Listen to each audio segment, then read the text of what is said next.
Many of my customers talk about raising capital, maybe from friends and family or from other types of investors, way too early in the process. And what I try to tell them is bootstrap as much as you can in the very early stages, because what you really want to do is you want to remove as much risk as possible before you begin to bring on any kind of investors. And to that, I often share the story of what comes out of the ship of gold. So let me explain this to you. So this is a book, and I'm going to put yourself in a historical perspective now. It's around the middle of the 1800s, and gold has just now been discovered in San Francisco. The unfortunate part of that is that San Francisco is a bit of an outpost in the United States. It's not even part of the United States at this point right now. But what effectively happens is most of the money and most of the goods reside on the East Coast. And so the problem is that I can have this gold that's I mine out of the mines there in California, but I really have no way to get it to the East Coast where I can actually spend that particular money. This was the age of clipper ships, and typically we would put some gold on a clipper ship. They were very narrow, very fast, corvettes of the day, and they would sail all the way down across South America, all the way around the southern tip of South America, and then sail all the way up the Atlantic side and eventually get to the ports of New York and Boston. Now, the unfortunate part of that, it still took a very long time to get the gold there, and of course they had to go through the Straits of Magellan, and this is a very treacherous part of the oceans as well. So what started to happen was, and this is the USS Central America was one of the boats that was in there. And so what was happening is, instead of sending, let's say we didn't have a railroad or anything, you couldn't send them off in those, covered wagons where the guy sits in the passenger seat with a shotgun and carries your gold across the United States. There was a lot of desperados. There were a lot of Indians there. And so what they started to use were these small packet ships that would literally leave San Francisco, sail down to the Isthmus of Panama. They would unload the gold. They would cross the isthmus, which was approximately 70 miles through the jungle. They would get to the Atlantic side. They would reload that gold onto a new ship, and then they would sail up up the East Coast. Now, generally, these were smaller ships, so they needed to sail relatively close to the shore. And so the USS Central America was actually a ship that was depicted in the story, in the book, The Ship of Gold. And now, to put it into perspective, it was traveling up the coast. It was off the coast, I believe, of North or South Carolina. It got hit by a storm and it sunk.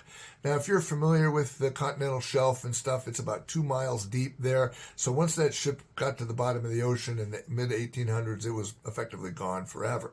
And there was really no way to kind of recover that. But today we can do that. Now, let me be clear. There were survivors in this that actually made it to the beach and they told their story. And we also had the manifests and stuff.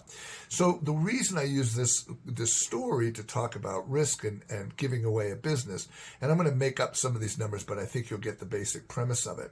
So in the original thing, the salvage company said they needed roughly $100,000 to do the research. It might take them a year or more to do so, but they were going to go look at tide tables. They were going to go interview the relatives of the survivors and try to understand their stories, review news clippings, everything else that had to do with the sinking of this boat to determine where on the ocean floor they might find them.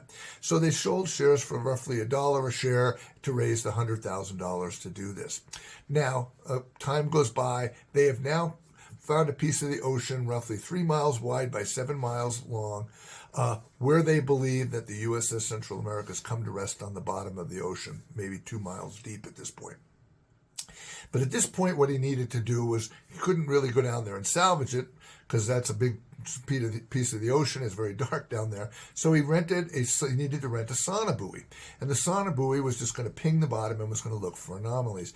But this time he didn't need to raise $100,000. He needed to raise $1 million. So in this time, he sold shares for $10 a share.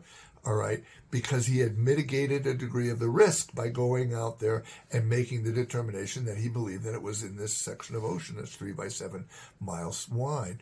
So he ended up raising the money at $10 a share, got the sauna buoy, paid the $1 million, pinged the bottom, looked at it. There were 2 anomalies that showed up on the bottom. Now, One of them could be the USS Central America. The other one could be something else. It is in the Bermuda Triangle, so who knows at this point right now. But now he needed to go ahead and hire Bob Ballard and Alvin to go with their submersibles all the way down to the bottom. But he didn't need to do 100,000, didn't do $1 million. He wouldn't do it unless it was 10 million. So now instead of raising, he raised money. But in the case here, he didn't sell it for $1 or $10. A share was worth $100. Now I don't really need to go much further in the story, but I think you understand at this point we've not found the gold yet. But each time I was able to get more precise location of where it was, I was in fact mitigating risk. And by that, by selling a share for $1, meant I had to give away a lot of shares to raise money. If I sold it for $10, I could sell a lot less shares to raise the same amount of money. And if I sold them for $100 a share, I could sell even less. So when I tell people about how they're going to go ahead and involve investors in their particular business, I say, don't go too early. Don't sell those $1 shares if you can fund it some other way, because you won't have to give away that much of your company. Hope this helps, and check out Steve BizBlog for more valuable information on starting and operating a business.